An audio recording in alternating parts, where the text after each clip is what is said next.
Diabetes के patient अक्सर कई गलतियां करते हैं जिसके कारण उनकी कंडीशंस वर्स्ट हो जाती हैं। वो कौन सी गलतियां हैं हम उनका जिक्र करेंगे और उस सीरीज के अंदर पहली गलती ये है कि कई बार पेशेंट्स जिस समय डायबिटीज की मेडिसिन के ऊपर हैं हाइपोग्लाइसीमिया का सामना करते हैं, मतलब उनके खून के अंदर शक्कर की मात्रा जरूरत से कम हो जाती है और ऐसी स्थिति में उनको सॉल्यूशन, इमीडिएट सॉल्यूशन जो दिया जाता है वो सही है कि उनको कुछ शक्कर, ग्लूकोज की गोली या शक्कर की गोली या कुछ बिस्किट्स लेना चाहिए जिससे उनका ब्लड शुगर इंप्रूव हो और जो उनको तकलीफ हो रही है, चक्कर आ रहे हैं, पसीना आ रहा है, एंजाइटी हो रही है, वाइब्रेशन आ रहे हैं हाथों में, इन सब से कंडीशन से वो बाहर आ सके।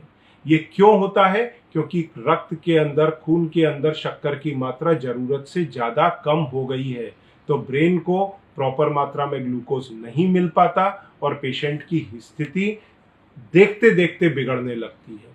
तो ये एक लाइफ थ्रेटनिंग इंसिडेंस भी हो सकता है, इसको केयर प्रॉपर करना चाहिए।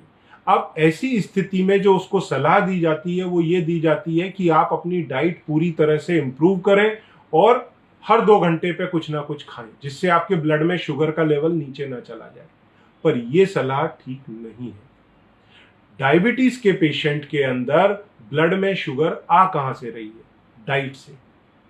अब डाइट अगर आपने एक तरफ बहुत अधिक बढ़ा दी तो उतनी ही आपको फिर दवाइयां भी ज्यादा लेनी पड़ेंगी कंट्रोल के लिए। अब दूसरी तरफ अगर आपकी ब्लड शुगर नीचे जा रही है तो इसका मतलब क्या है? देखिए, समझना आप, अगर आपके ब्लड में शुगर बढ़ रही है इसका मतलब क्या है? आपके डाइट में शक्कर बहुत आ रही है, तो आपके डॉक्टर्स क्या करते हैं? आपके गोलियों के डोज बढ़ा देते हैं। बजाय डाइट के अंदर कार्बोहाइड्रेट कम करने के दवाइयों के डोज बढ़ा दिए जाते हैं। दूसरा क्या होता है? अगर आपके ब्लड में शुगर कम हो रही है तो आपको क्या बोला जाता है? बजाय गोलियों के डोज कम करें, बोला जाता है आपका डाइट और बढ़ा लीजिए। तो जब आप डाइट और बढ़ा लेंगे फिर अगली बार से आपका ब्लड शुगर फिर एलिविएट हो जाएगा, तब आपको फिर दवाइयों के डोज बढ़ाने पड़ेंगे। फिर कभी हाइपोग्लाइसीमिया हो गया तो फिर बोला जाएगा भाई और कुछ खाइए आप, फिर आपके दवाइयों के डोज और ऊपर।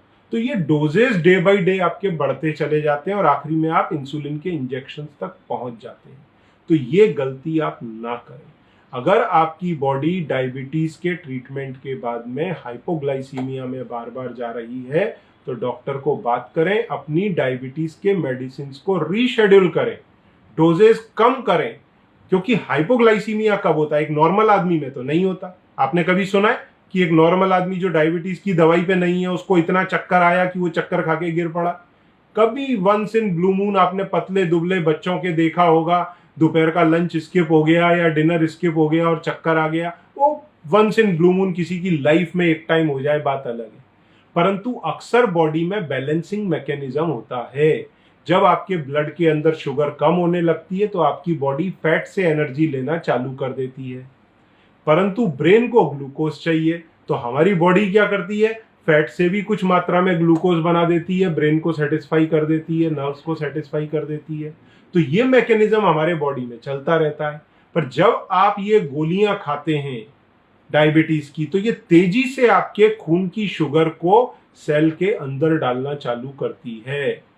अब इसने उठा के सारे ग्लूकोज को सेल में डाल दिया, सारे मतलब 70 से आपकी रीडिंग नीचे चली गई, 60 पे आ गई, 50 पे आ गई, 40 पे आ गई, ये घुसाता चला जा रहा है सेल के अंदर। अब ब्रेन को ग्लूकोज ही नहीं मिल रहा तो आपको चक्कर आएगा, लाजमी है, दवाइयों के इन्फ्लुएंस में है आप। तो बेसिकली दवाइयों का तो डोज ज्यादा हुआ ना, ये कम किधर हुआ? तो कायदे से दवाइयों का डोज कम होना चाहिए जिससे आपके ब्लड में उतनी शुगर रह जाए कि आपके ब्रेन को प्रॉपर मात्रा में ग्लूकोज मिले। तो बजाय इसके क्या किया जाता है? और आपको खाना खिला दिया जाता है, फिर नेक्स्ट टाइम से दवाइयों के डोज और बढ़ जाते हैं। तो कायदा क्या बनता है? ब्लड में शुगर आ रही है डाइट से, तो डाइट के अंदर ही कार्बोहाइड्रेट में कंट्रोल कर दो तो दवाइयों की जरूरत ही ना पड़े। लॉजिकल है ना? अब ये किस तरह से किया जाना चाहिए, किस तरह से आप अपनी ब्लड शुगर कंट्रोल करें और रिवर्स कर सकते हैं डाइट से, ये जानने के लिए आपको डिटेल चाहिए तो आप नीचे प्रेस करके मेरी पूरी सीरीज है 9-10 वीडियोस की, वो आप मंगा करके लें। डायबिटीज मुक्त जीवन फ्री है वो वो देखेंगे तो आपको पूरा डाइट गाइड किया गया है कि क्या क्या लेने से किस तरह आप अपने डायबिटीज को नेचुरली कंट्रोल कर सकते हैं। वो आप मंगा करके समझें और अपनी इन दवाइयों से मुक्त हों, डायबिटीज मुक्त जीवन लें। और साथ में आप चाहें तो ग्लूको फ्री का सपोर्ट ले सकते हैं, जो आपके इंटरनल ऑर्गन पेनक्रियाज उसको स्ट्रॉन्ग करता है, आपके ब्लड शुगर को मैनेज करने के लिए मदद करता है। तो ये ग्लूको फ्री का सपोर्ट लें। अगर आपको पेरिफेरल न्यूरोपैथी है डायबिटीज में तो आप नर्वोकुल का सपोर्ट ले सकते हैं। पर आप चाहें नर्वोकुल का सपोर्ट लें, ग्लूको फ्री का सपोर्ट लें, ये आपको मदद करेंगे। पर साथ में अगर आप डाइट कंट्रोल करते हैं तो ये सारे प्रोसेसेस आपके रिवर्स होंगे। ये बात आप ध्यान रखें। तो चाबी अल्टीमेट आपके हाथ में है। जैसे सेल के अंदर ग्लूकोज को डालने की चाबी इंसुलिन के हाथ में है ना, इंसुलिन इज अ की, तो वैसे ही आपकी डायबिटीज की जो मेन चाबी है वो आपके हाथ में है। तो मेन चाबी आपकी दवाइयां नहीं है, मेन चाबी है आपकी डाइट। फिर सपोर्टिव काम सारी चीजें करती हैं। आप डाइट कंट्रोल करेंगे तो ग्लूको फ्री के भी पूरे रिजल्ट्स आएंगे, नर्वोकुल के भी पूरे रिजल्ट्स आएंगे। अगर आप वो फॉलो नहीं करेंगे, खाली दवाइयां एक लिमिट तक आपको काम करेंगी, मदद करेंगी, हेल्प करेंगी, पर ये दोनों मिलके कॉम्प्लीमेंट्री इफेक्ट आएगा। आप डायबिटीज मुक्त जीवन जी सकते हैं। Thank you.